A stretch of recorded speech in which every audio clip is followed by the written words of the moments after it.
Boa noite, pessoal. Graças a paz. Vamos retomar Gênesis 3.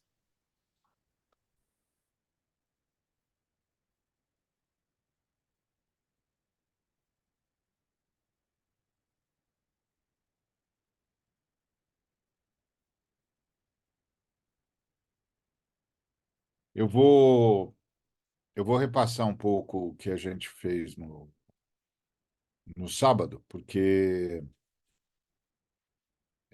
eu acho que algumas das colocações que foram feitas precisam de uma, de uma retomada, tá bom? Pode ser? Tudo bem? Ok. Ah,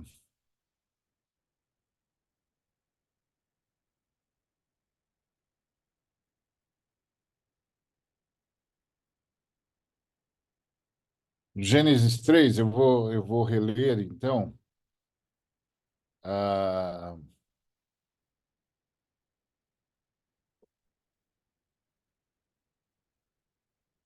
partir do verso 7.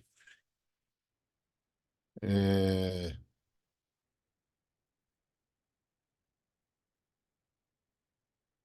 que diz.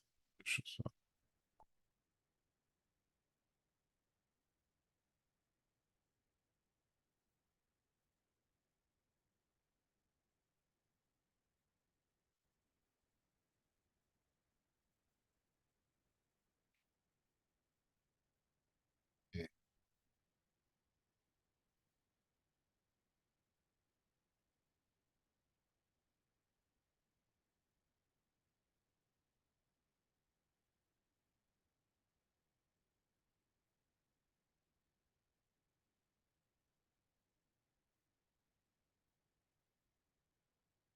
Diz assim: Abriram-se então os olhos de ambos,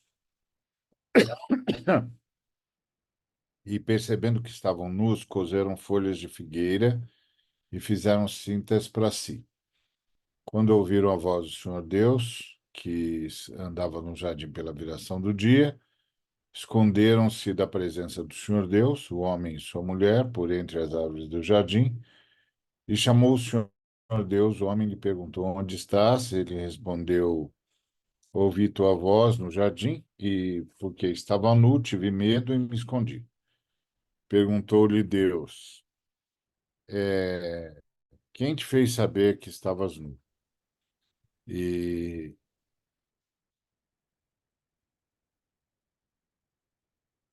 comeste da árvore que te ordenei que não comesses? Então disse o homem: A mulher que me deste por esposa, ela me deu da árvore e eu comi. Muito bem.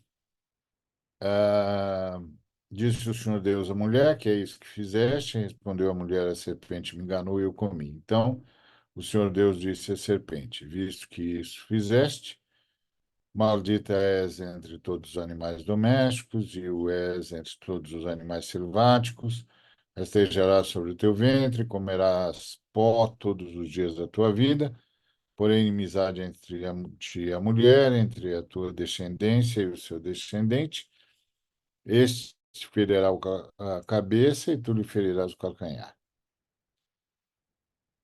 Esse texto foi o texto base da nossa conversa no sábado, e, e nós tratamos algumas questões do porquê nós precisamos do Salvador. É, a primeira, a primeira situação que a gente chamou a atenção é por causa da ruptura. Nós rompemos com a Trindade e, na verdade, nós rompemos com a relação de adoração com a Trindade, não é? Então, nós não, em nenhum momento pensamos em que a Trindade é o nosso lugar de habitação, de existência, de mobilidade, e que a gente, então, ia mudar de local de habitação. A gente não pensou nisso. A gente partir do princípio de que a única coisa que está mudando é nossa relação de adoração. Nós não vamos mais adorar a Deus, ou não vamos adorar mais a Trindade como Deus. Não vamos mais dar o título de Deus para a Trindade. Entre nós e a Trindade, entre nós e o Criador, não vai ter mais uma relação de adoração. É isso que nós fizemos no jardim. Nós rompemos com o Criador no que tange a relação de adoração. A gente não rompeu com o Criador na dependência do Criador para existir. A gente espera continuar com o Criador mantendo a existência da gente, mantendo a lógica do universo, e tá tudo certo. A gente só rompeu com o Criador no que tange a adoração. A gente não vai mais adorá-lo. Ponto. Essa é a grande ruptura. Só que a ruptura se tornou o nosso modo de vida. A gente foi rompendo cada vez mais. Nessa ruptura, nós começamos, inclusive, a romper conosco mesmo, porque a, nós perdemos a nossa identidade. Aquilo que a gente existe para ser e a pessoa que nós deveríamos ser se perdeu. Nossa verdadeira identidade se perdeu. E aí nós vamos aprender, portanto, a ser gente sem comunhão com Deus, sem os inputs de Deus, sem a contribuição de Deus. A gente vai aprender a ser gente de outro jeito, a partir de outras relações. Essas outras relações não contemplam Deus, não contemplam o Criador como Deus. Eu faço questão de dizer isso porque uma coisa é a Trindade, outra coisa é o Criador, outra coisa é Deus.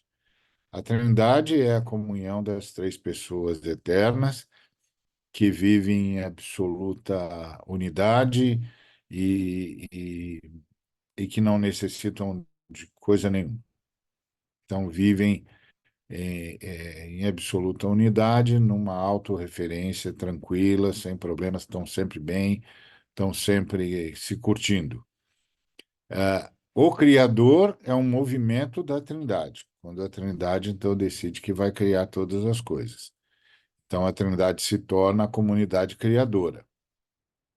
Ah, e Deus é a relação que a Trindade decide ter com a criatura. Como eu disse sábado, o Criador poderia ter decidido que criaria e sumiria, que é o que os deístas dizem. Ah, O Criador fez o universo, mas não quer ser o Deus do universo. Então, o Criador fez o universo, estabeleceu as leis de causa e efeito e sumiu, e agora a criatura que se vire com o que tem e que faça o melhor. Isso se a relação entre o Criador e a criatura e a criação como um todo fosse deísta. Mas as Escrituras nos revelam que o Criador optou por uma relação teísta. O que é uma relação teísta? Uma relação em que a criatura reconhece o Criador como Deus e passa a ter com o Criador uma relação de adoração.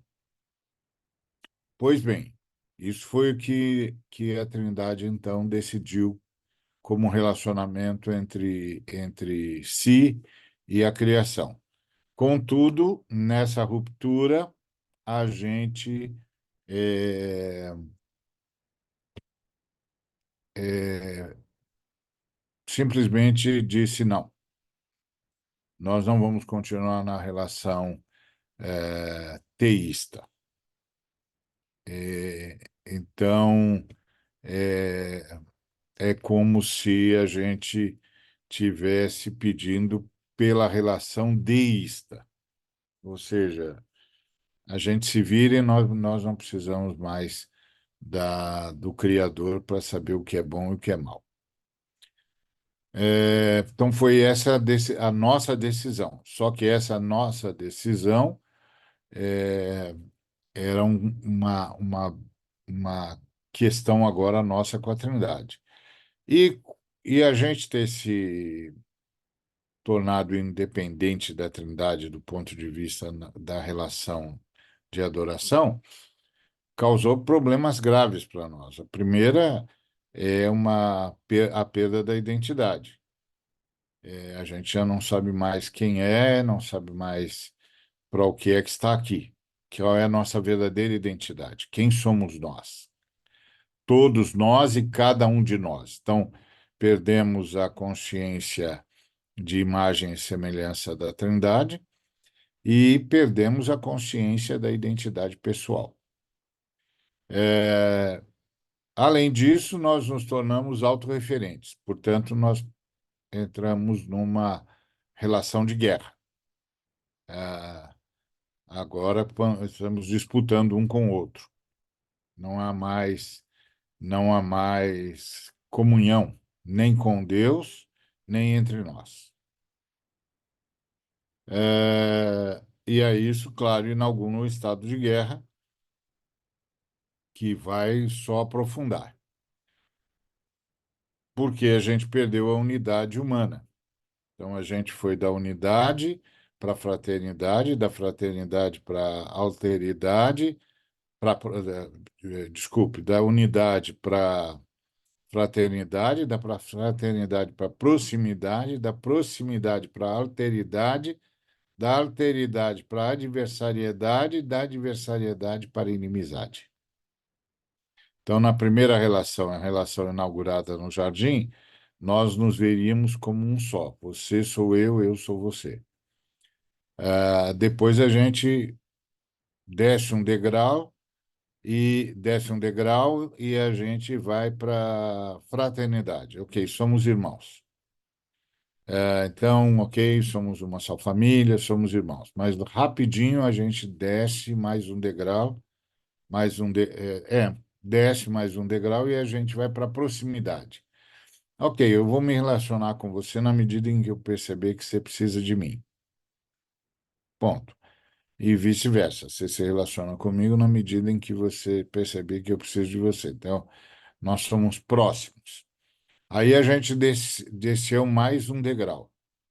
E o degrau que a gente desceu foi a alteridade. Você é o outro, não tenho nada a ver com você, você não tem nada a ver comigo. Ponto. Aí descemos mais um degrau. Aí fomos para a adversariedade. Não, você está disputando comigo, peraí. Você está disputando o mesmo ar que eu respiro, você está disputando o mesmo espaço, você quer o mesmo emprego, você quer a casa onde eu estou. Peraí, adversariedade. E aí a gente desceu mais um degrau e a gente foi para a inimizade. Você é o cara que eu tenho de matar. Pronto, eu vou matar você.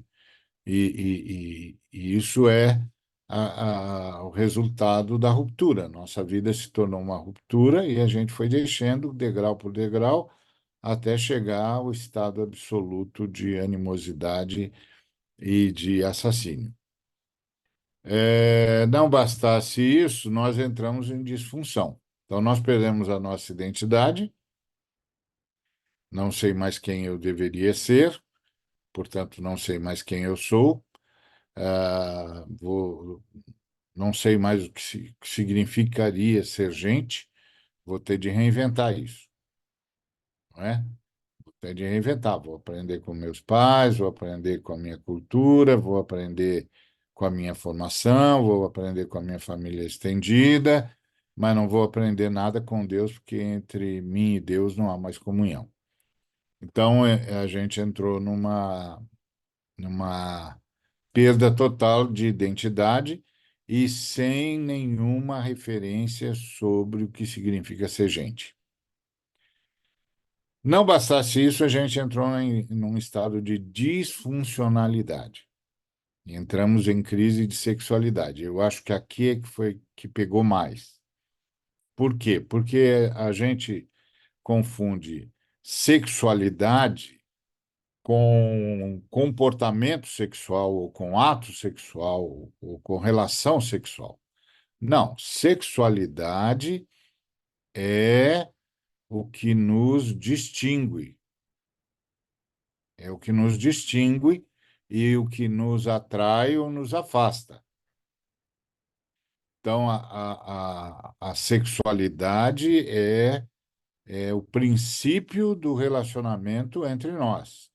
E ela está estabelecida ah, na ideia não só da procriação, mas, antes de tudo, na ideia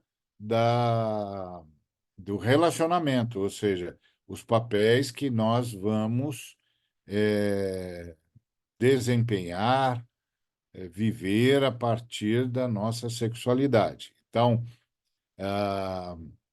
a sexualidade nos leva a alguns papéis. O primeiro papel é o papel do relacionamento conjugal. Depois é o papel da paternidade. Depois é o papel da filialidade barra fraternidade. E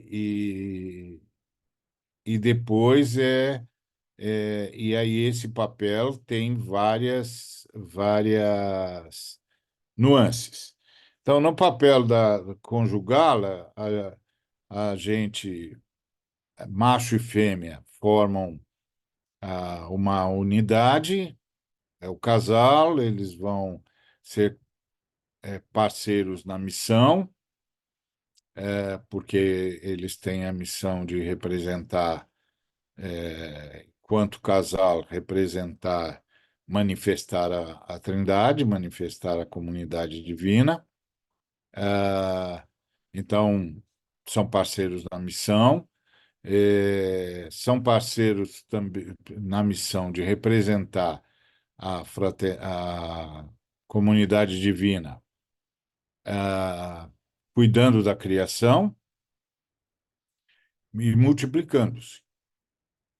Então, aqui eles representam a missão, são parceiros da missão. A missão é espalhar-se pela terra para cuidar da terra. Então, eles são parceiros na missão de cuidar da terra, de espalhar-se pela terra e de manifestar a Trindade, a comunidade criadora para as demais criaturas. Então, são parceiros na missão. Não vão conseguir cumprir essa missão um sem o outro. Não vão conseguir. E entre si, eles têm o papel da, do fomento do amor, né? Porque é o fomento da unidade.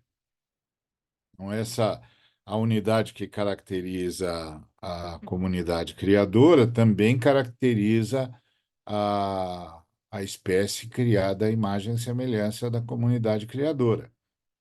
Então, essa unidade precisa ser fomentada, precisa ser alimentada, precisa ser aprofundada. A unidade é o que a Bíblia chama de amor.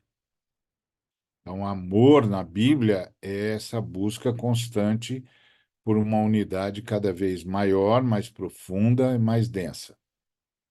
E então eles são parceiros na missão, é, são parceiros, são parceiros na missão de cuidar da terra, e para isso precisam se espalhar, precisam procriar, ah, e dar aos seus descendentes a consciência dessa unidade, que todos eles nasceram nessa unidade, que tantos quantos vierem a nascer, nascerão dentro dessa unidade, são parte dessa unidade, somos todos uma só família. Uma família que tem como objetivo cuidar da terra e manifestar a comunidade criadora para as demais criaturas. Ponto. E a segunda ação nossa é a ação de aprofundar a unidade, de aprofundar o que a Bíblia chama de amor. E o que a Bíblia chama de amor é, é unidade. Então, aprofundar a unidade. Ah, essa busca de chegar a uma unidade perfeita, a exemplo, guardadas as devidas proporções, a exemplo da Trindade Criadora. E isso tem tudo a ver com relação íntima, tem a ver com tratamento, tem a ver com consideração mútua, tem a ver com busca mútua do bem comum e tudo isso que significa nutrir a unidade.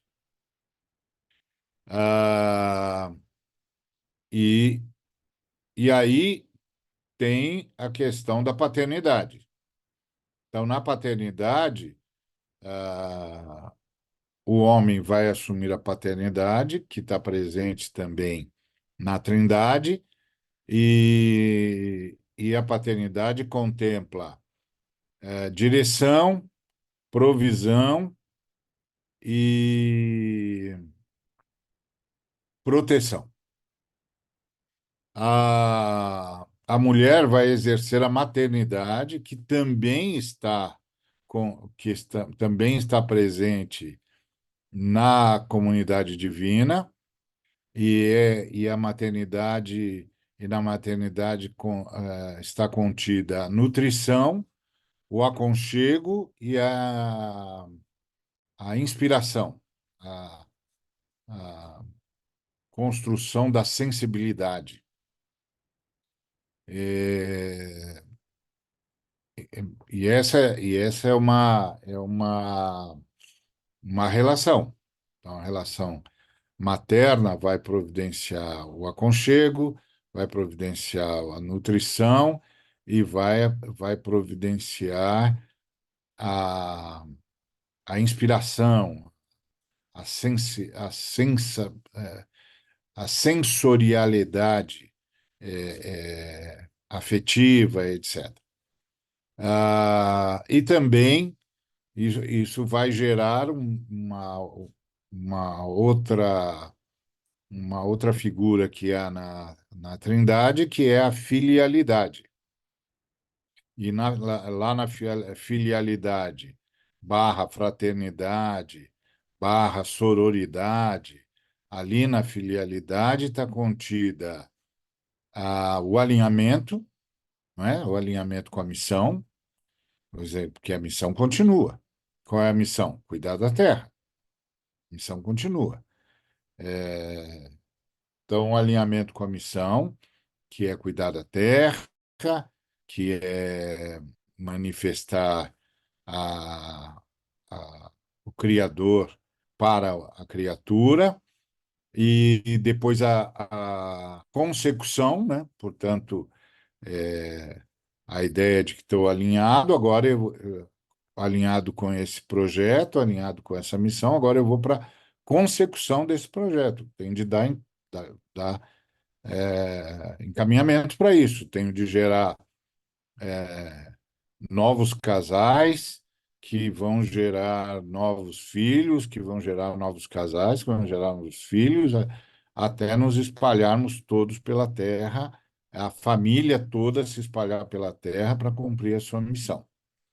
E então, essa questão da consecução. E a questão da superação. Por que superação? Porque tem de gerar muitos casais, tem de espalhar por toda a terra, tem de ir, tem de ir onde os pais não conseguiram ir. E sempre a ideia de ir avante, de ir avante, de ir além dos pais. É, essa, por exemplo, é a diferença entre a ideia de ancestralidade, por exemplo, na tradição judaico-cristã e na tradição de matriz africana. Quer dizer, na tradição de matriz africana também tem ancestralidade, genealogia. Só que eles olham para a ancestralidade como um grupo que eles devem reverenciar e adorar. Portanto, é, sempre os que vieram antes eram melhores, mas a ancestralidade ou a genealogia judaico-cristã, não. A tradição ancestral e ancestralidade da fé judaico-cristã é ir para frente. Ou seja, os meus ancestrais contam comigo para chegar na luz, cada vez mais na luz. Eles contam comigo para cumprir a missão.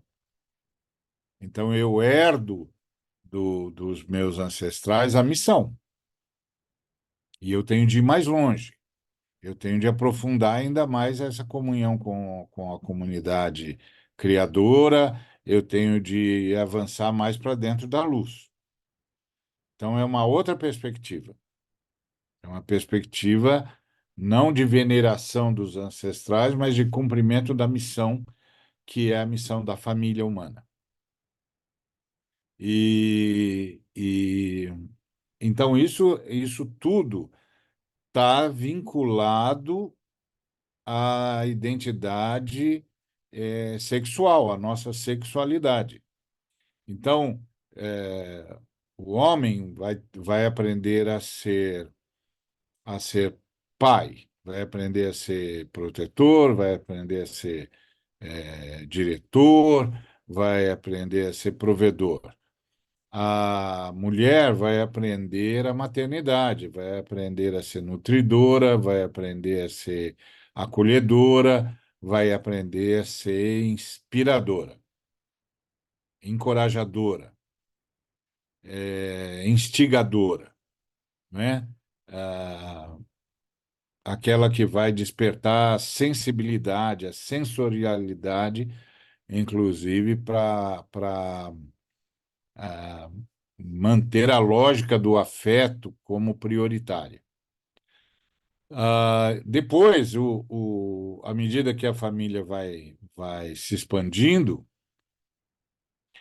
ah, o papel vai mudar, os papéis vão ganhando novas conotações. Então, o homem vai ter o papel da paternidade num relacionamento. No outro relacionamento, ele é fraterno. No outro relacionamento, ele é corresponsável pela família, porque ele é tio. No outro relacionamento, ele é fomentador da missão humana, porque ele é membro da comunidade humana. Então, ele é vizinho, ele é amigo, ele é companheiro de trabalho. Em cada uma dessas, desses papéis, ele tem de usar a sexualidade dele de forma adequada. Então, a sexualidade dele em relação ao cônjuge é uma, em relação aos filhos é outra, em relação aos parentes próximos é outra, em relação à comunidade humana com a qual ele convive, seja homem, seja mulher, é outra. Então, são papéis diferentes que terão extensões e limites. E quando a gente entrou em crise de sexualidade, foi isso tudo que nós perdemos. Nós perdemos todos os limites. Daí passamos ao abuso, passamos ao desrespeito, passamos à perda de identidade sexual, passamos à perda da consciência do papel que nos cabe como representantes da Trindade. Então, o homem representa a paternidade da Trindade, a mulher representa a maternidade na Trindade. O filho, a filha, representa a filiação, a filialidade na Trindade. E, e tudo isso dentro de um âmbito missionário. E isso que a gente perdeu. E aí nós perdemos isso porque nós entramos numa disfunção da sexualidade. ou seja, que tá demonstrado no terem vergonha um do outro. Antes estavam nus e não se envergonhavam. Por que não se envergonhavam? Porque os papéis estavam claros. Os papéis estavam claros. Quando os papéis estão claros e estão devidamente assumidos, não há possibilidade de surpresas, não há possibilidade de quebras do contrato, não há possibilidade de quebra da lógica dos relacionamentos. Não vai haver, não vai haver abuso. Então, a relação conjugal é uma, a relação paternal é outra, a relação conjugal é uma, a relação maternal é outra, a relação fraternal é outra, a relação filial é outra. Pronto, os papéis estão claros, não tem crise, não tem choques, não tem surpresas. Então não haverá abuso, não haverá a, a, o, a malignidade, a malícia. a- Isso está fora de questão. Está fora de questão. Porque os papéis estão claros, as identidades estão claras. Quando a gente perde, entra em disfunção com a sexualidade, nós perdemos praticamente todo o projeto. Porque, guardadas as devidas proporções, e que são imensas, incomensuráveis, né? Guardadas as devidas proporções, a sexualidade está para nós como o que atrai as pessoas da Trindade está para eles. Então, há algo que faz com que a Trindade sempre esteja atraída uma à outra. O Pai ao Filho, o Filho ao Espírito, o Espírito ao Filho, ah, o Filho ao Espírito, o Pai ao Filho, o Pai ao Espírito, o, o, e e ponto. Então, eles estão se atraindo mutuamente o tempo todo. Então, a sexualidade está para nós, guardadas as devidas proporções, como o que atrai a Trindade está para ela, está para a Trindade. Quando nós entramos em disfunção sexual, nós perdemos essa capacidade de celebrar uma unidade capaz de manifestar a Trindade. Nós perdemos a nossa identidade relacional. Ou seja, e agora nós estamos cedendo espaço para a cultura greco-romana, e a cultura greco-romana ela é densa, ela não quer papéis, ela não quer papéis definidos, ela não quer papéis assumidos. Ela quer uma situação em que cada um seja o que quiser ser, porque ninguém mais tem missão nenhuma. É uma, é, é uma, é um desvincular-se absoluto da Trindade. E isso é o que nós não nos damos conta. E aí nós temos um problema sério com a sexualidade, porque a sexualidade, que é essa caracterização da nossa identidade relacional, se perdeu. Se perdeu, porque agora a gente não sabe mais como se relaciona, nem com quem se relaciona, e os gregos dizem que tem de se relacionar como quiser, porque não tem nada pré-definido. E que é mais ou menos o que os existencialistas disseram. Tudo isso vem do sofisma grego, vem dos sofistas. E, e isso a gente vai perdendo. E a gente perdeu mesmo. Inclusive, a fé cristã está perdendo muito isso. Essa ideia de que tem um projeto por detrás da criação e tem um projeto por detrás da formação da identidade. Tem um projeto missiológico, um projeto de cuidado da terra e de manifestação da Trindade. Então, nós entramos em disfunção, ou seja, em crise de sexualidade. Então, vamos lembrar: crise de sexualidade não está restrito à questão da relação sexual em si. A sexualidade é o que caracteriza a nossa identidade relacional. Como nós nos relacionamos, com quem nos relacionamos e em que nível nos relacionamos. E a sexualidade está para nós como o que une a Trindade está para a Trindade. E toda relação humana, é uma relação a partir da nossa sexualidade. Então, a partir da nossa sexualidade, nós temos uma relação conjugal. A partir da nossa sexualidade, temos uma relação paternal, ou filial, ou fraternal. Ponto.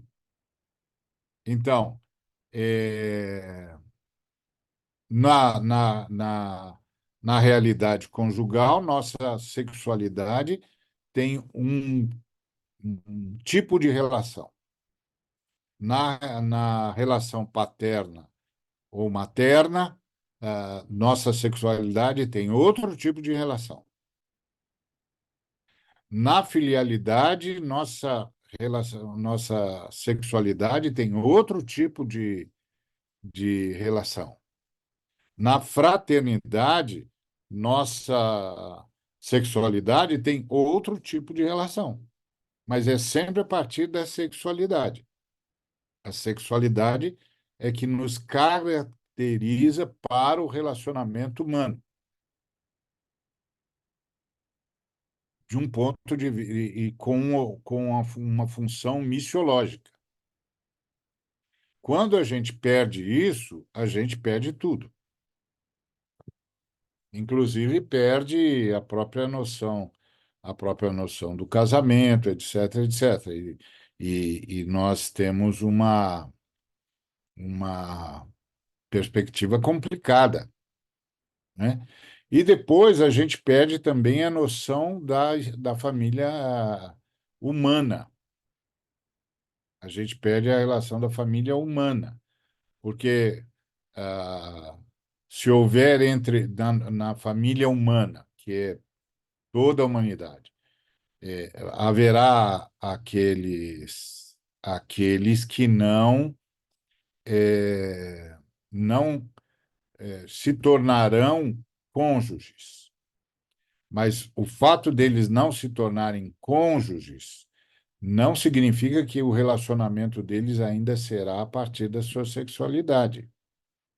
Eles não serão cônjuges, mas serão filhos, serão filhas, serão fraternos, serão, serão amigos, amigas, e tudo isso tem um papel que deve ser exercido a partir da sexualidade. Então, na relação conjugal, o papel da sexualidade é um. Na relação paterna, o papel da sexualidade é outro. Na relação materna, o papel da sexualidade é outro. Na relação fraterna, o papel da sexualidade é outro. Na relação filial, o papel da sexualidade é outro. Mas sempre será a partir da sexualidade.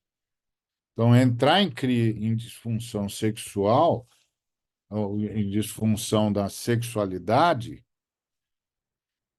é o fim do projeto humano. É o fim do projeto divino para a humanidade. Acabou. A humanidade não tem mais noção da sua missão.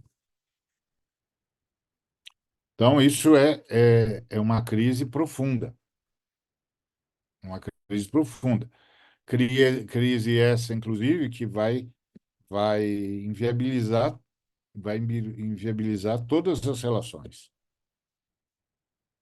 A relação conjugal, a relação paternal, a relação maternal, a relação filial, a relação fraterna. Lembrando que a relação fraterna tem de abranger toda a humanidade, porque toda a humanidade tem de, no mínimo, ver-se como irmã. Então, isso vai, isso vai afetar todo o projeto humano. Isso é por causa da nossa disfunção na área da sexualidade. Então, nós perdemos a consciência do que seja a sexualidade e não percebemos que a sexualidade está para nós como o que une a Trindade está para a Trindade. A gente não sabe nominar ou nomear o que é que une a Trindade. Mas nós sabemos que a sexualidade está para nós como o que une a Trindade está para a Trindade. E que, no nosso caso, essa sexualidade exerce vários papéis, vários papéis. E em cada papel ela tem uma configuração. Quando eles estavam nus e não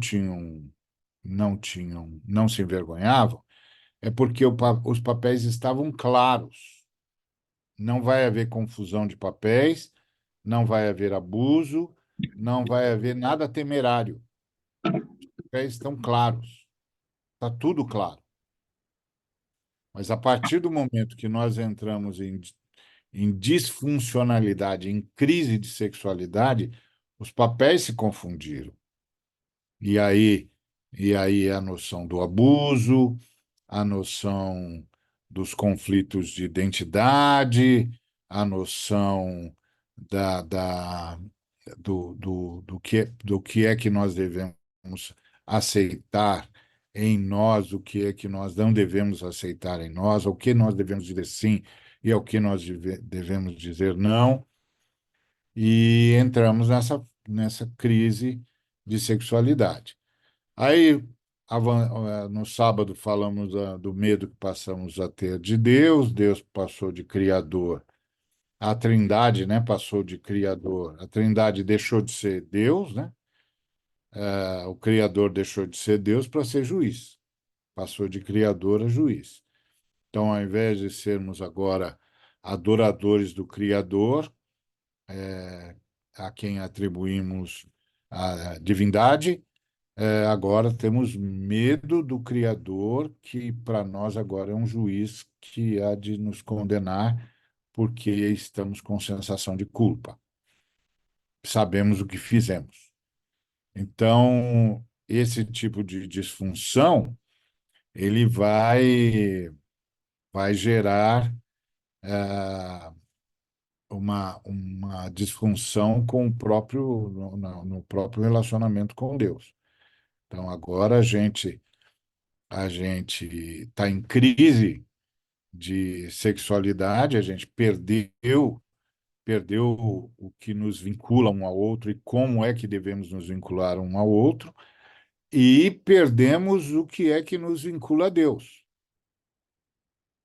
Inclusive, perdemos Deus, porque não olhamos mais para o Criador como alguém a ser adorado, mas como alguém a ser temido. E isso é uma mudança drástica, drástica, drástica na relação humana. E aí avançamos na angústia não só passamos a ter medo do Criador, mas passamos a ter medo um do outro. De modo que rapidamente descemos da unidade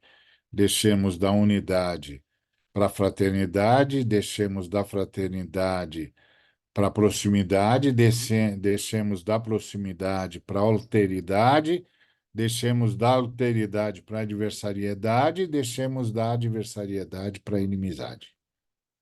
Pronto. Degeneramos-nos num estado de guerra. Então, quando a gente fala de retornar para a Trindade, de retornar para a Trindade como Criador e como divindade, a gente está falando de coisas profundas. A gente está falando de coisas profundas, porque é aquela ideia do filósofo que, perguntados qual era o maior dilema da humanidade, respondeu: o maior dilema da humanidade é se Deus existe ou não. E aí o repórter pergunta-lhe por quê?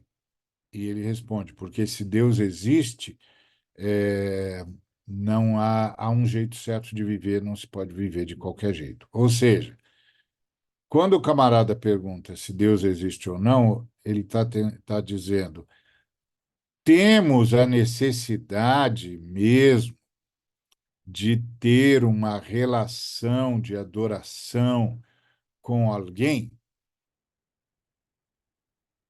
Se temos a necessidade de ter uma relação de adoração com alguém, então não podemos viver de qualquer jeito. Ou seja, temos de viver a partir da adoração, que dedicamos e devemos dedicar a esta unidade que se manifesta por meio do Cristo e que nós reconhecemos como a única divindade. Então, quando você começa a falar sobre a mensagem da, da, da fé cristã, chamando os seres humanos de volta, é muito mais profundo.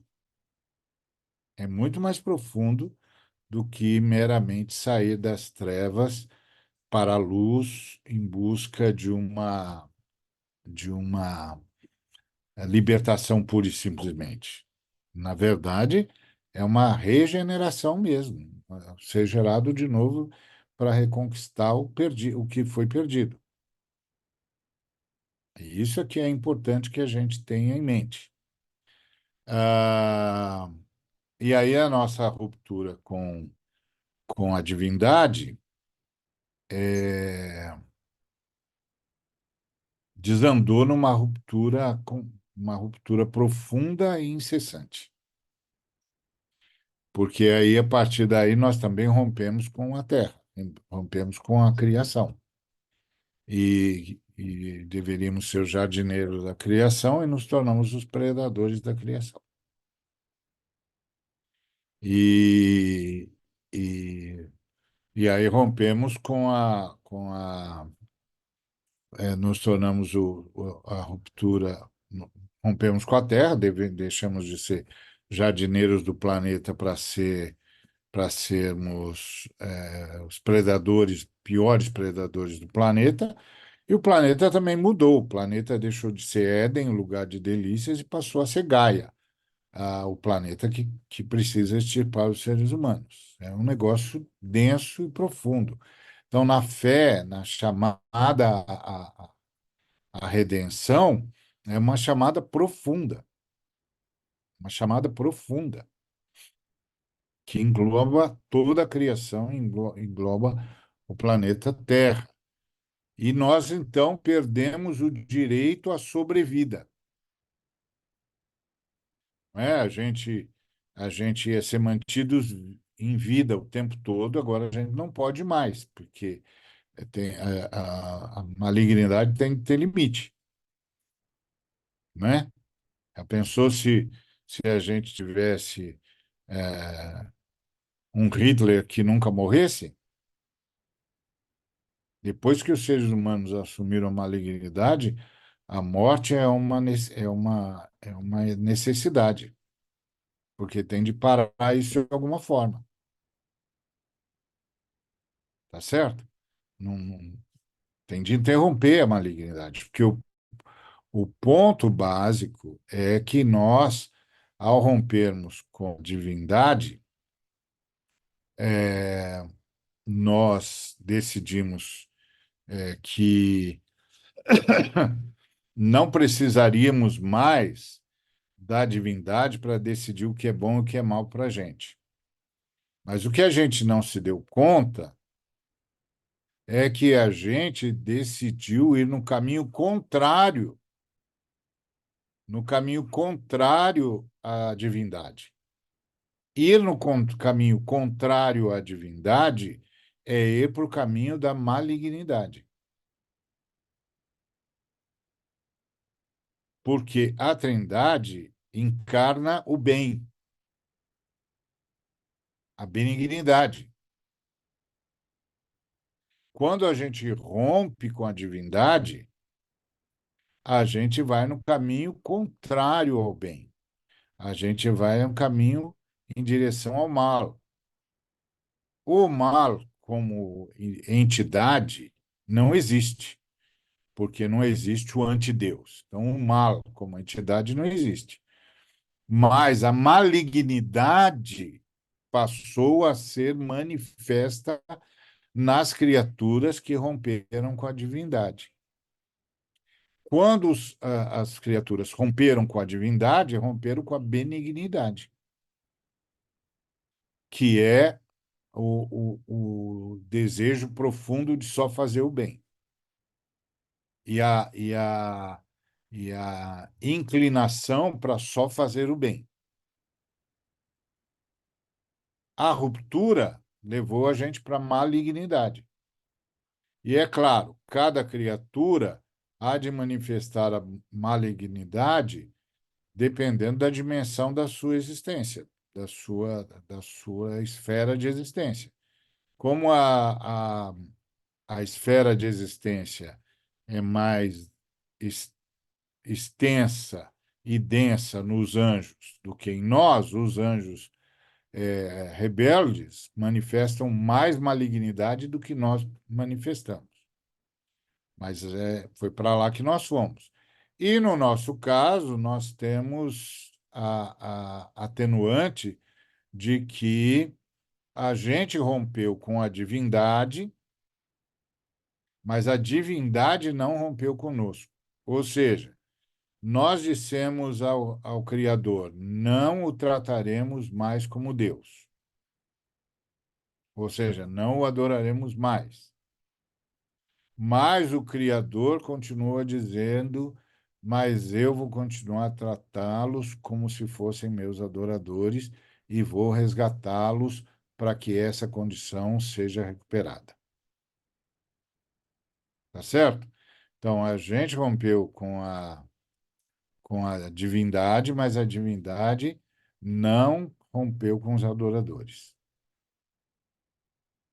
E isso é o que está por detrás da nossa redenção. O Senhor não rompeu o relacionamento conosco, na intenção do relacionamento que deseja para conosco. E isso é uma atenuante extraordinária. Por isso que a gente experimenta a bondade, apesar de termos optado pela malignidade. É a ação mantenedora de Deus por sua graça, porque Deus vai atrair os seres humanos de volta para essa relação divina, essa relação entre a divindade e os adoradores. E, na medida em que o adorador não é, na fé cristã, não é o sujeito que vive dizendo que a Trindade é maravilhosa. O adorador na fé cristã é o sujeito que vai se tornando cada vez mais parecido com a divindade. Então, é uma relação de crescimento, uma relação de aproximar-se cada vez mais da divindade. Portanto, manifestar cada vez mais a divindade, cada vez mais a benignidade. Esse é um grande princípio, porque na fé cristã, a adoração não é uma imposição, é uma reação, é uma atração. Então, a gente vai sempre sendo atraídos para a unidade divina. E, e você percebe isso no universo como um todo, nas demais espécies, também a atração para a unidade, para chegar cada vez mais próximos da divindade. E isso é impressionante. Então, isso está por detrás da nossa ruptura. Mas, como eu disse, a Trindade, a unidade trina, ou a triunidade, decidiu manter a relação conosco, a partir da divindade. Vocês guardaram bem o que eu falei no começo, né? Uma coisa é a Trindade, outra coisa é a comunidade criadora e outra coisa é a divindade. A Trindade é em si, não precisa de nada, de coisa alguma, não tem carência nenhuma. A Trindade. Quando a Trindade decide criar, a Trindade se faz a comunidade criadora. Quando a Trindade cria, a Trindade tem de decidir que relação vai ter com a criatura. E aí a Trindade decide que a relação que vai ter com a criatura é a relação de divindade. A criatura vai ser atraída pela adoração, atraída para a Trindade, e essa atração é que a Bíblia chama de adoração. A gente transformou a adoração num ato obrigatório, tipo coisas que a gente tem de dizer para Deus, ou coisas que a gente tem de fazer para Deus, ou coisas que a gente tem de mostrar para Deus, senão Deus vai ficar bravo. Não, isso não é adoração na fé cristã. Na fé cristã, a adoração é uma atração. Nós estamos sendo cada vez mais atraídos para Deus. E nós não só estamos sendo cada vez mais atraídos para a divindade, mas a cada movimento nessa atração, a gente vai se parecendo cada vez mais com a divindade. Essa é a ideia de adoração.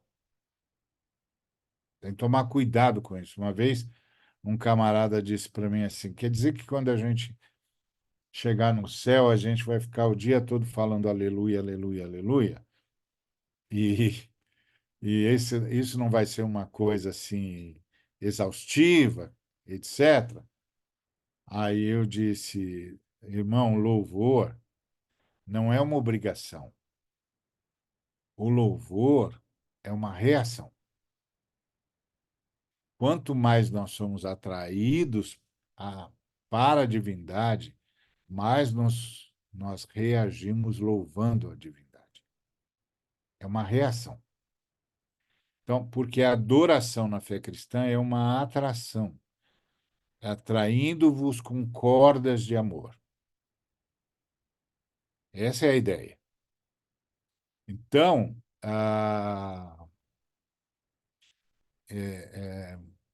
imagine um ímã atraindo um pedaço de ferro. E aí você chega para o ímã e diz assim: escuta, ferro está vindo na sua direção. E o ímã diz para você: eu que estou puxando ele para minha direção. Aí você vai lá falar com o ferro. E aí você fala para o ferro, escuta, por que que você está indo na direção do ímã? E o ferro diz, eu estou indo na direção do ímã porque eu quero ir para essa direção. Aí você volta lá para o ímã e diz, fui falar com o ferro e ele diz que está vindo para cá porque ele quer ir. E não porque você esteja atraindo ele. E aí o imã responde: é que eu o atraio de dentro para fora e não de fora para dentro. Eu o atraio de dentro para fora. Ele vai sendo cada vez mais levado à compreensão de que eu sou tudo o que ele deseja. Então eu o atraio de dentro para fora. Então isso é que a Bíblia chama de adoração e que nós perdemos. Perdemos a nossa liturgia foi ficando vazia, a gente perdeu, enfim, perdeu. Então, nós rompemos com a divindade, mas a divindade não rompeu com a adoração. Ou seja, a divindade insistiu em continuar atraindo-nos, porque no final das contas, ser como a Trindade é tudo que nós desejamos.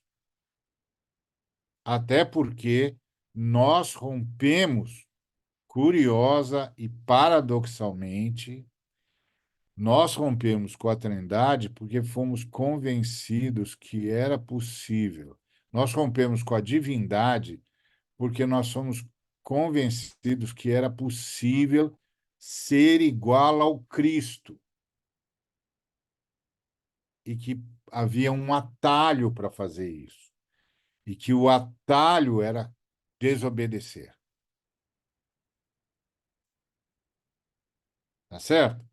Mas no final das contas, o que foi que nos traiu?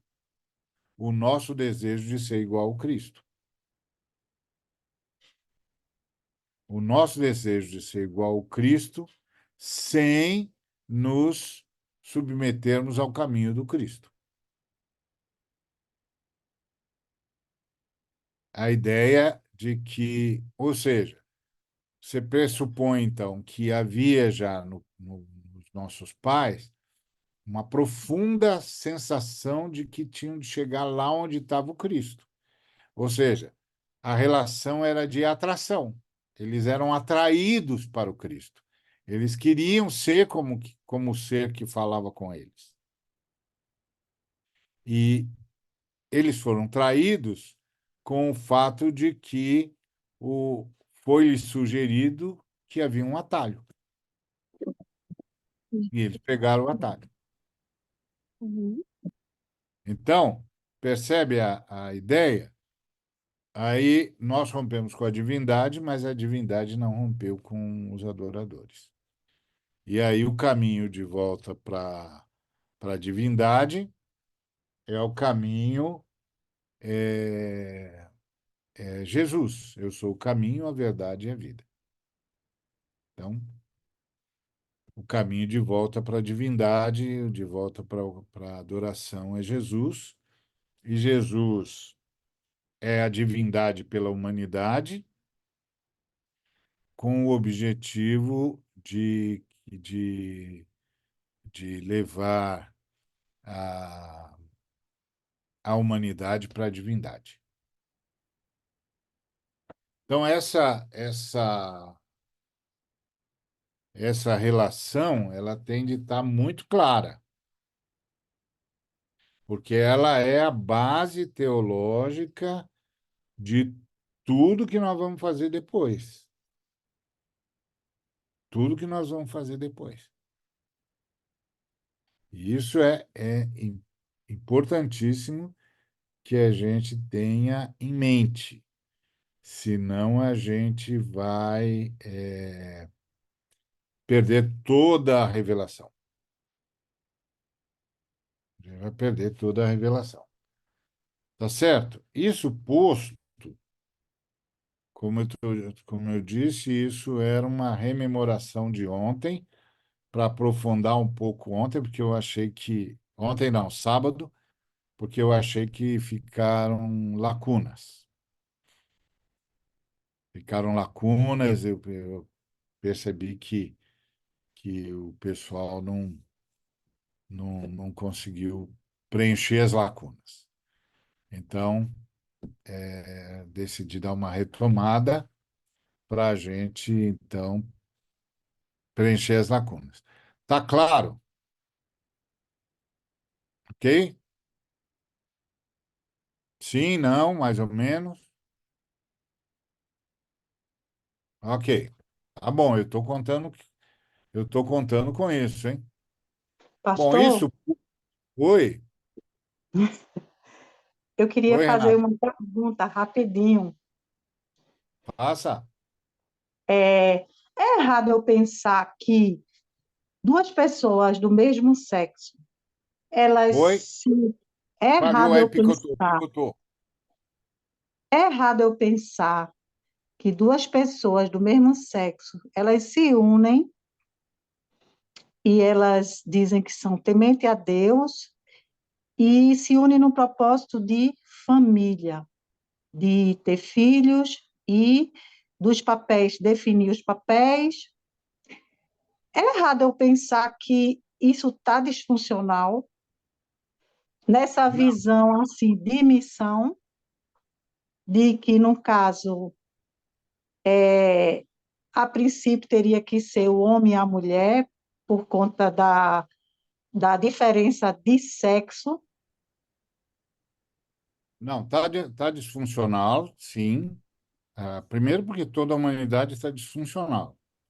Até as relações heterossexuais são disfuncionais. Tudo é disfuncional. Sim, Vamos estabelecer isso como princípio, porque às vezes eu vejo as pessoas falando como se isso aqui é funcional e aquilo lá é disfuncional. Não é verdade, tá? Estamos todos disfuncionais. Todos disfuncionais. A disfuncionalidade aparece na vida de cada um de nós de um jeito, mas todos estamos na disfuncionalidade da sexualidade. Estamos com uma sexualidade disfuncional. Então, sempre é disfuncional. Ponto. A outra coisa é que, do ponto de vista da relação, da missão da espécie humana, essa, esse relacionamento não está previsto. Ele não está previsto na relação divindade e adoração. E esse é o ponto. Ele não está previsto. E assim como a relação conjugal heterossexual, do jeito que ela é vivida, na maioria esmagadora das vezes, ela também não tá no papel missionário dela. Primeiro porque ah, há uma, há uma incompreensão de que a unidade, o amor, portanto, ele é o fim em si mesmo. O que eu estou dizendo? A unidade para a Trindade é o fim, é um fim em si mesmo. A Trindade não está em unidade para alguma coisa. A unidade é um fim em si mesmo. Então, a unidade é o que permite a adoração. Porque nós, principalmente nós, depois da Era Moderna, transformamos tudo numa questão individual. Eu adoro a Deus, você adora, o João adora, a Maria adora, o Pedro adora, a Francisca adora. Não. Na perspectiva judaico-cristã, a humanidade é uma comunidade adoradora. E para que a humanidade possa adorar, ela tem de ser atraída por Deus. E Deus, então, está atraindo a humanidade, e ao atrair a humanidade, está atraindo a cada membro da humanidade segundo o proposto na criação da semelhança, da imagem e semelhança de Deus, da imagem e semelhança da Trindade. Então, tem uma proposição na criação. A Trindade criou, a Trindade é uma comunidade, a comunidade que se tornou comunidade criadora, portanto, a Trindade é a comunidade criadora, que criou uma outra comunidade que manifeste a sua unidade. Então, a unidade é o fim em si mesmo.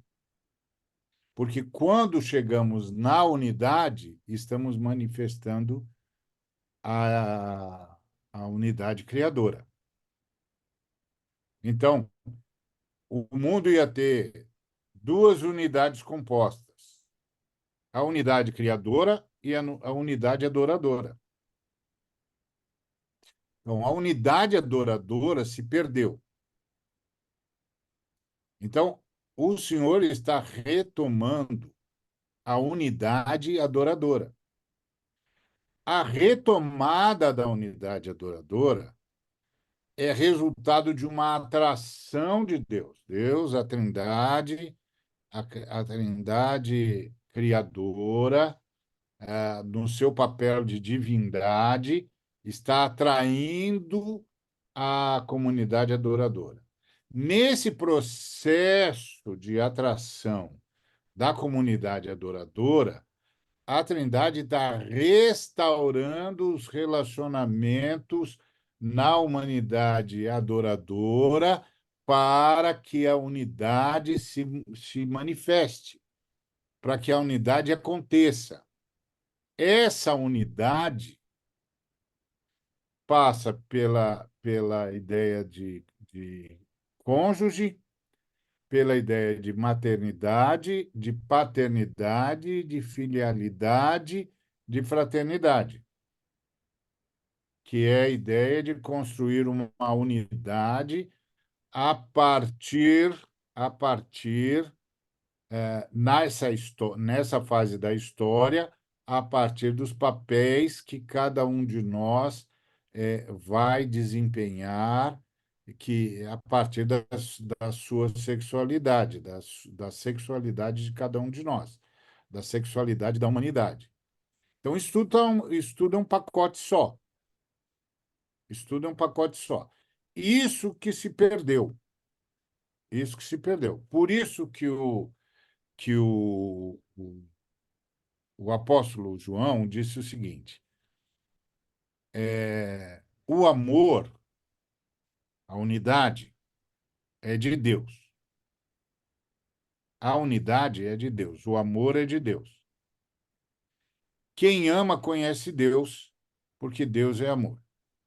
Então, como é que eu sei que um determinado relacionamento pode ser chamado de amor ou de caminho para a unidade? Porque ele veio de Deus. Como é que eu sei que ele veio de Deus? Porque ele vai manifestar o que está explícito na revelação da divindade.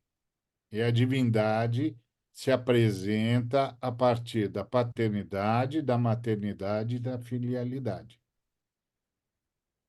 Então, se isso não está acontecendo nessa relação da Trindade, ela não veio, logo não veio da Trindade.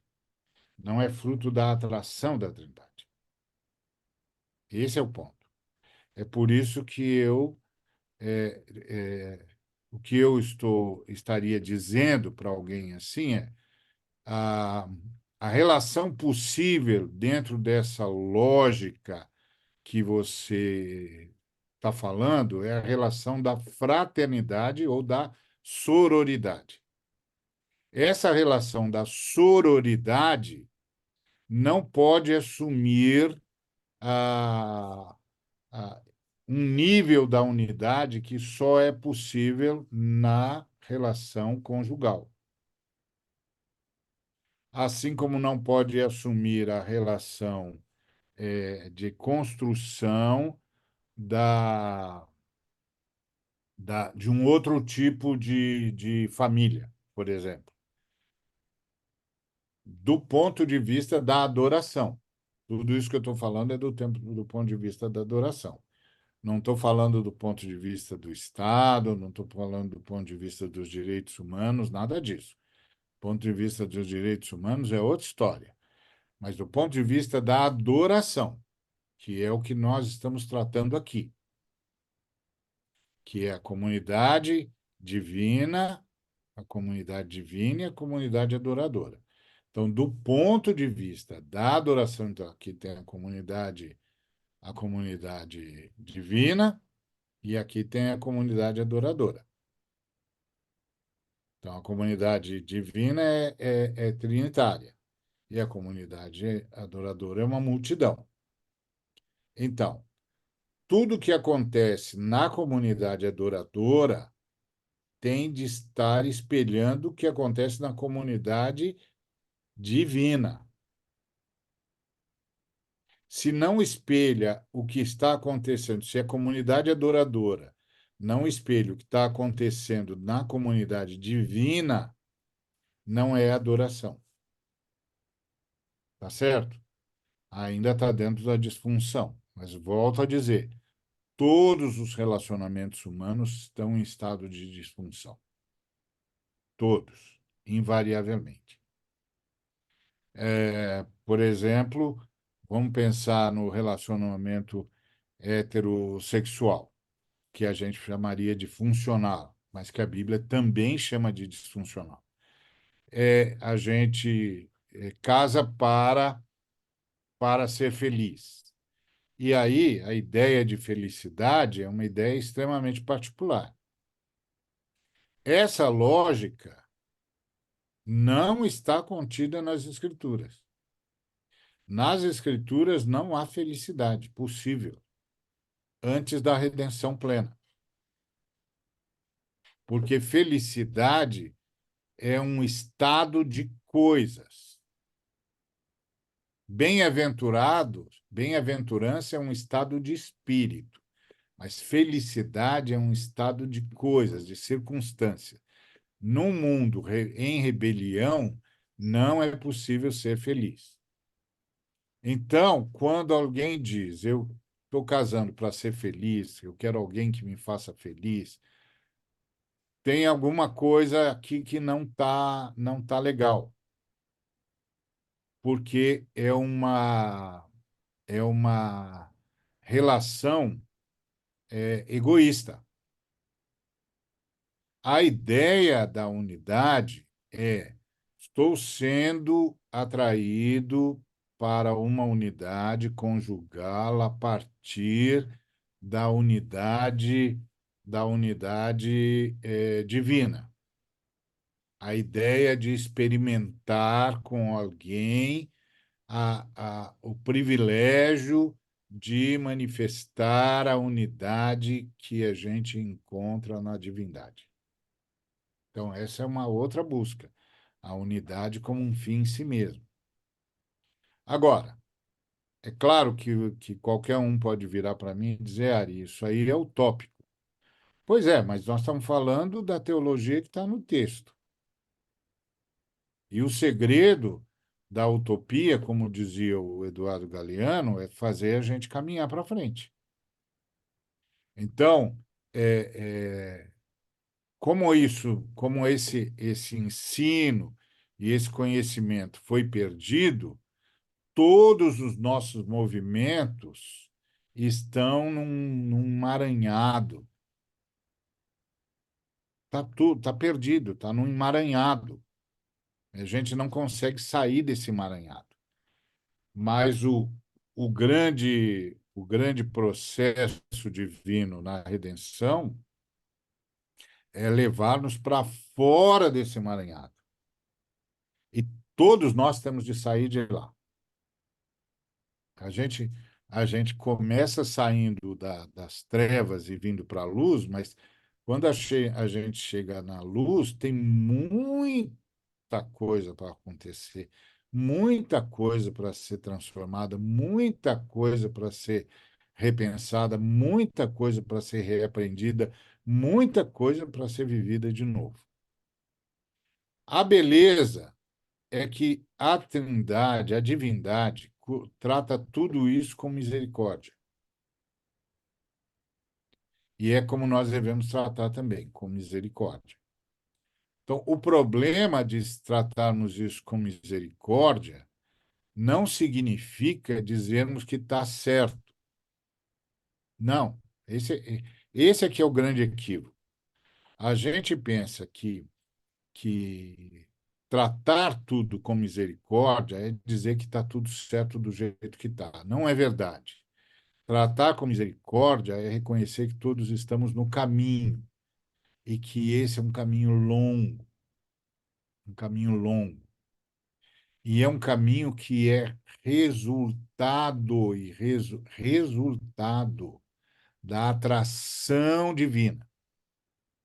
E que todos nós, então, nos unimos para rogar a divindade que continue nos atraindo, porque a cada atração somos transformados. E, claro, que à medida que nós formos transformados, uma série de relacionamentos vão deixar de existir.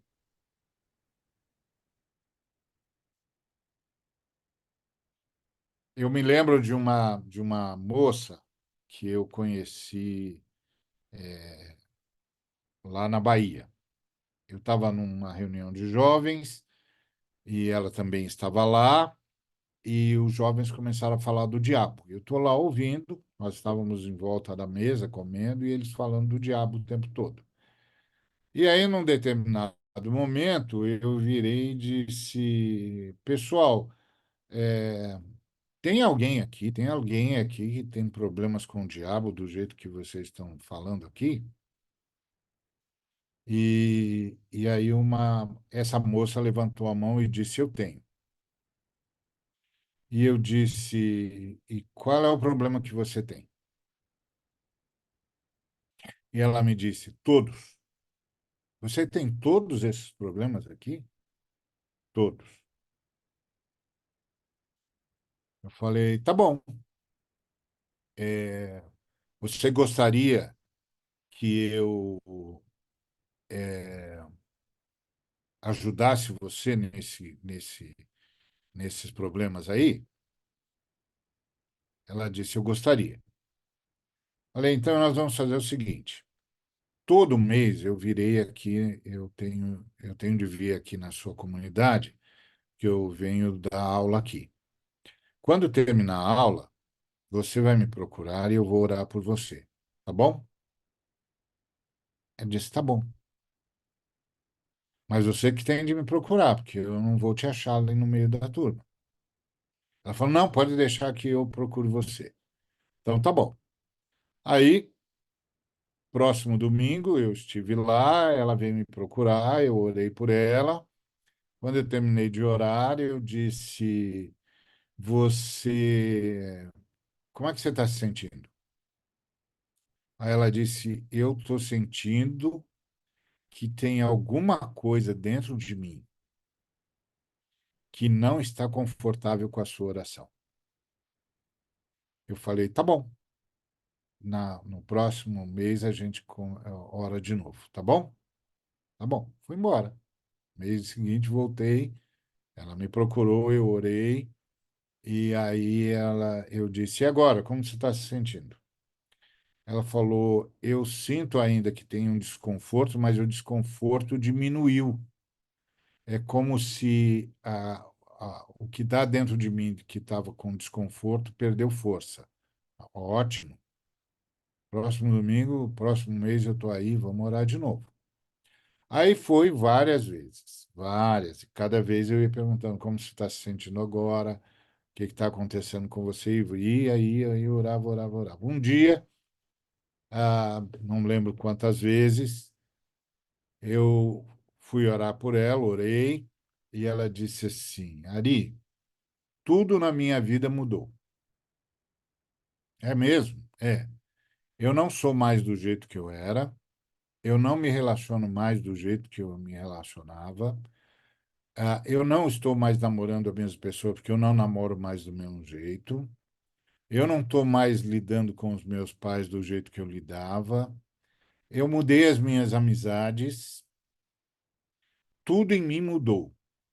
E em mim mudou tanta coisa que minha mãe chamou a minha irmã, que também é de uma igreja evangélica, mas não da minha, e disse para minha irmã: Você devia ir para a igreja aqui dessa sua irmã, porque lá naquela igreja as pessoas mudam de vida e na sua nunca vejo você mudar de vida. O que estava acontecendo com ela? A Trindade foi atraindo cada vez mais. A cada oração, ela se abria mais para a atração. E à medida que ela ia sendo atraída pela Trindade, ela ia mudando. A disfuncionalidade dela ia diminuindo cada vez mais. Ou a disfuncionalidade nela. Não é porque a disfuncionalidade é de todos. Então, a disfuncionalidade nela ia mudando, ia sendo gradativamente recuperada. Isso é que a Bíblia ensina, que é a atração da Trindade que vai levando a gente. Então, a gente rompeu com a divindade, mas a divindade não rompeu com a adoração. Entendendo que a adoração na fé cristã não é dizer coisas bonitas para a divindade, é ser cada vez mais atraído pela divindade e para a divindade, até que a divindade seja tudo em todos, que é a fala paulina. Então, voltando à sua questão, é, não está dentro do projeto de adoração, não é fruto da atração divina. Isso não significa que as pessoas não se deem bem, não significa que elas não tenham, do ponto de vista do direito humano, o direito de se entenderem como bem acharem. Não é disso que eu estou falando. Estamos falando do projeto da divindade. Não, isso não está contemplado no projeto da divindade. E aí, a, o grande problema todo entre nós e a divindade é que nós insistimos em fazer a nossa própria avaliação, autoavaliação como adoradores. Então eu digo, eu sou fiel a Deus, eu sou fiel à divindade, eu sou temente à divindade. Isso é uma autoavaliação. Essa avaliação que eu falo, que eu faço de mim mesmo, eu não tenho autoridade para fazer. Eu não tenho autoridade para fazer. Porque só quem tem autoridade para falar da minha adorabilidade é a Trindade, é a divindade. Então, a divindade é que pode dizer se eu estou em estado de adorabilidade ou não. E isso tem sido um equívoco constante da nossa parte. Inclusive, por isso que nós nos julgamos uns aos outros o tempo todo. Nós não julgamos uns aos outros o tempo todo, porque o tempo todo a gente acha que cada um acha que está em estado de adorabilidade com uma boa. Não é verdade. Não é verdade. Só a divindade, a Trindade, na sua posição de divindade, lembra o que eu falei no começo. Você tem a Trindade está fora da história, está fora do tempo. Aí a Trindade decide pela criação. Quando a Trindade decide pela criação, a Trindade entra na história, inaugura a história. Inclusive, inaugura a história com a kenosis, com o esvaziamento da Trindade, que é levado às últimas consequências pela segunda pessoa da Trindade. Então, esse esvaziamento da Trindade vai gerar, então, as condições para a criação. A partir do momento que a Trindade cria, a Trindade decide o relacionamento que terá com a criatura. E aí decide que terá um relacionamento de divindade, ou seja, que vai atrair a criação para a adoração. Vai fazer ver a criação que a divindade é tudo que a adoração deseja e precisa e necessita. Então, isso é um trabalho de atração da Trindade para a comunidade de adoradores. E com a comunidade de adoradores vem toda a criação. Então, quando eu fico fazendo juízos, eu fico tentando dizer que a adorabilidade está ok. Mas só a divindade pode dizer se a adorabilidade está ok ou não. E esse é o ponto. Então, dentro dessa sua colocação, se a pessoa dissesse para mim, eu tenho direito de fazer isso? Tem, claro, um direito humano. Mas isso tá tudo ok com a Trindade, com a divindade? Eu tenho de dizer, olha, esse tipo de comportamento não está previsto na adorabilidade. Ponto. Agora, como a divindade vai tratar consigo em relação a isso, é um problema entre si e a divindade. Não passa por mim. Agora, se você pergunta do ponto de vista do projeto de adorabilidade da divindade, não, esse tipo de comportamento não está previsto. Não é fruto da atração, não é fruto da atração da divindade, que é a lógica joanina. A unidade é de Deus. Todo aquele que está indo em direção à unidade que vem de Deus, conhece a Deus, porque Deus é unidade. Então, isso é tudo que a gente pode dizer sem prejuízo da revelação. Ok?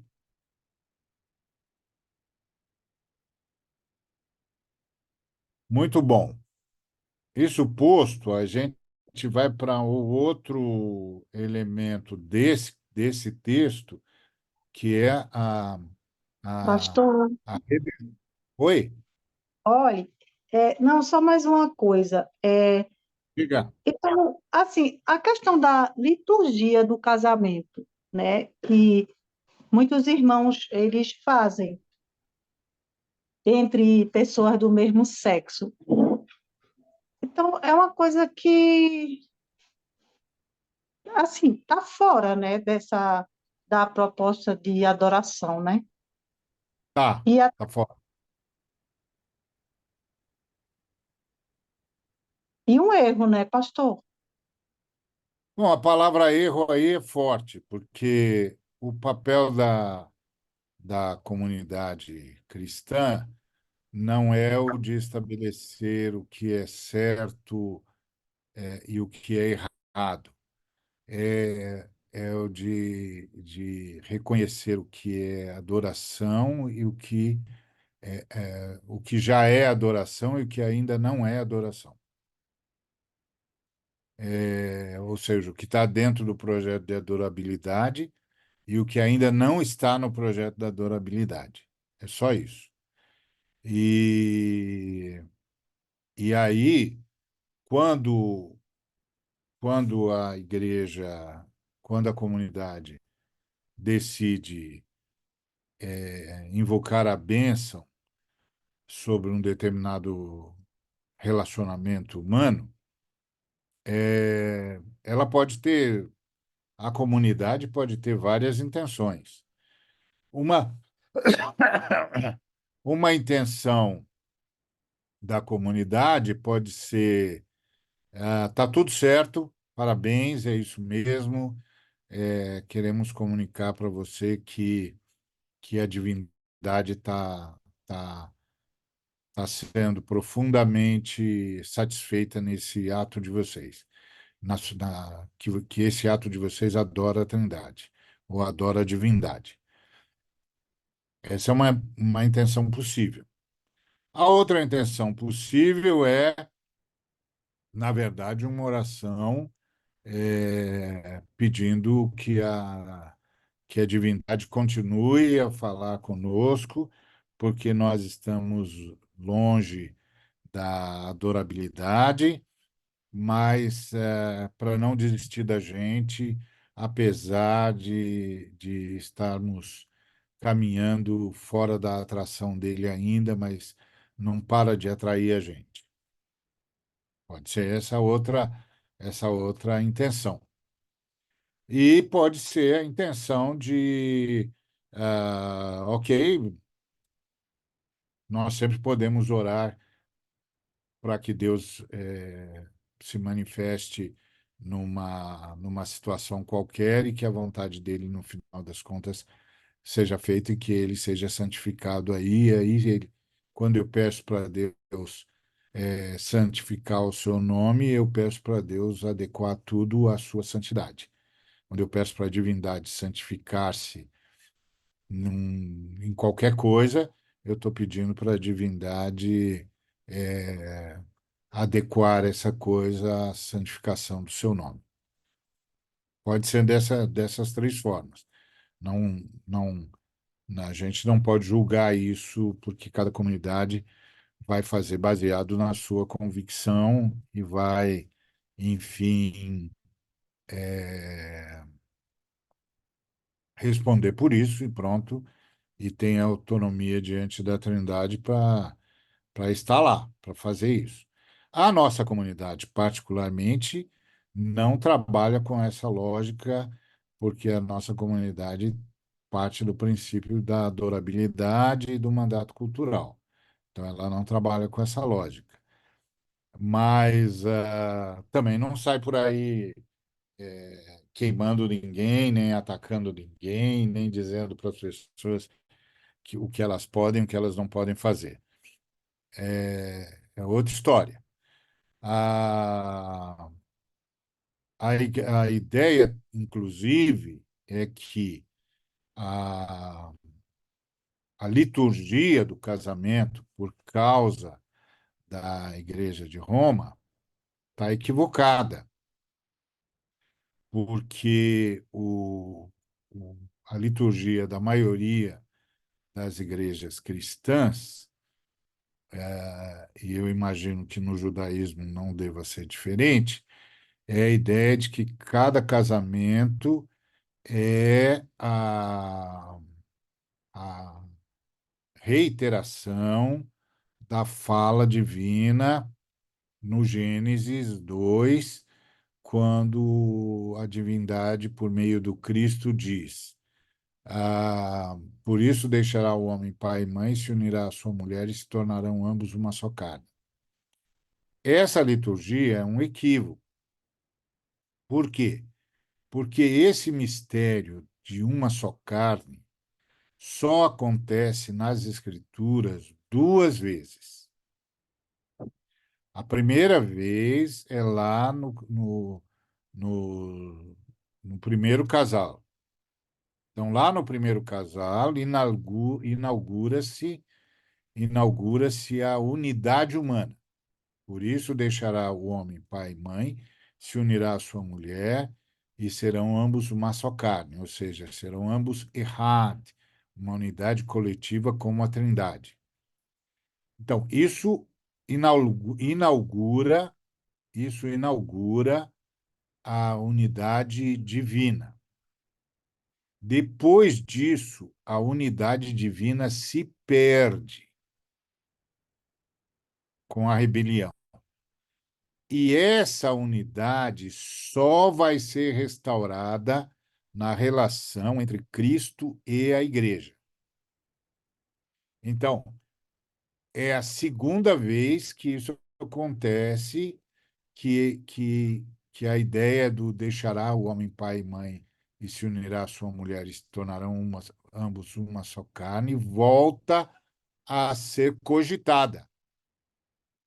Paulo diz isso aos Efésios, que esse é um mistério que agora só se aplica a Cristo e à Igreja, porque Cristo e a Igreja é a restauração da unidade humana à imagem e semelhança da unidade divina.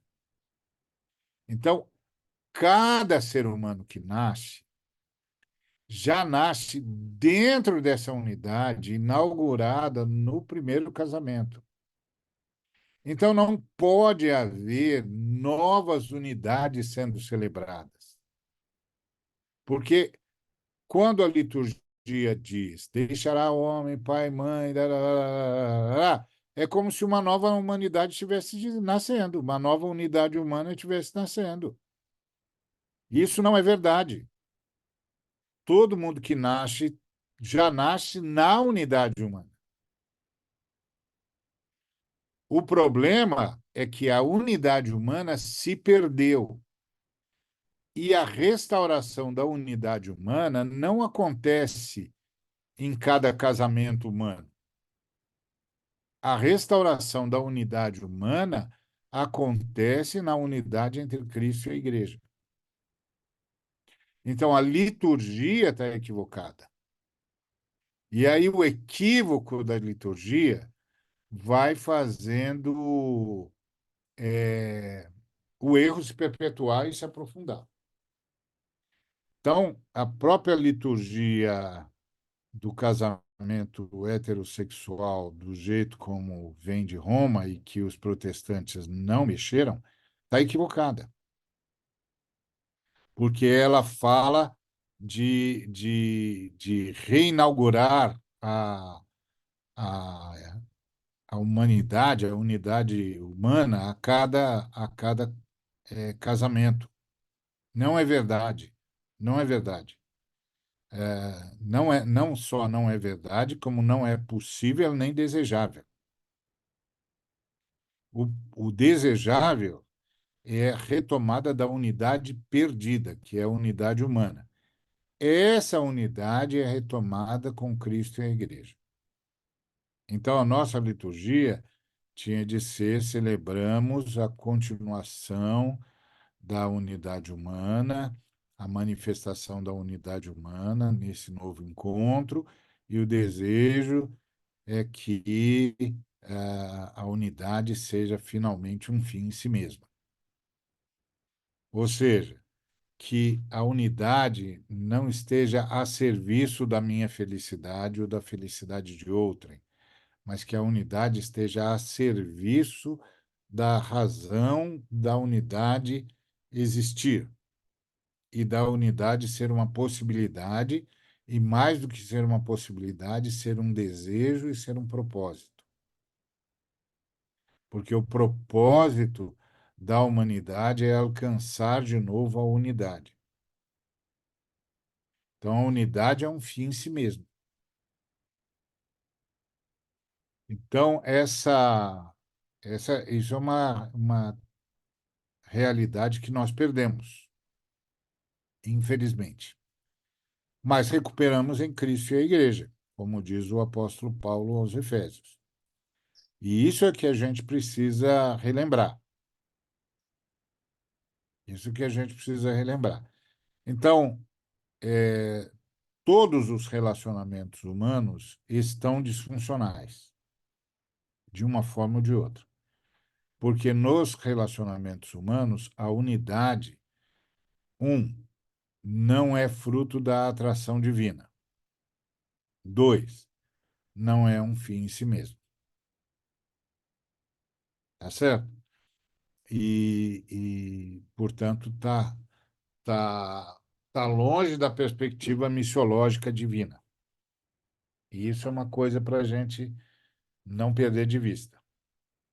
Não sei se eu satisfiz a sua pergunta, mas estou tentando ser o mais abrangente possível e, ao mesmo tempo, quero ser o mais solidário possível com os seres humanos que estão lutando com isso, porque todos nós estamos lutando com isso num grau ou no outro. Todos nós estamos lutando com a disfuncionalidade num grau ou no outro. E é muita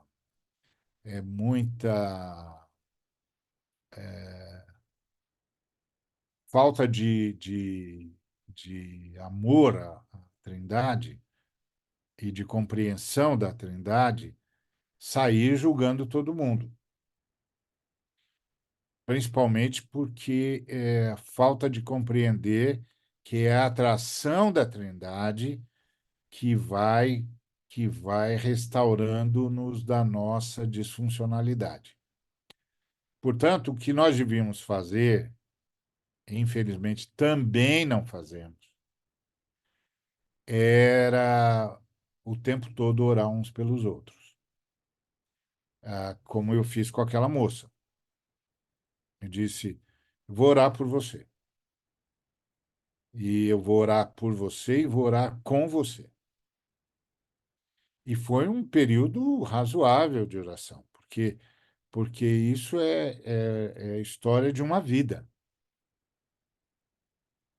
É muito difícil. São tantas as injunções e tantas as influências e tantas as ações dos seres malignos que, que isso é um caminho. Isso é um caminho. E, e foi muito interessante que essa moça, no final desse processo, que, que, que deveria ter continuado, inclusive, né? Deveria ter continuado, não continuou porque a, o, o- a igreja não me levou mais lá e o irmão que era responsável pela comunidade não tinha pego a visão, não entendeu o que estava acontecendo, não sabia da continuidade ao que estava acontecendo e era muito influenciado por um grupo muito legalista. E aí, quando você tem um pessoal legalista, aí é o fim. Aí é o fim porque eles não entendem nada da atração divina e aí é complicadíssimo, complicadíssimo. Chega a ser um inferno, é um tormento, na verdade. O legalismo é um tormento. Então, mas é isso. Essa é a ideia.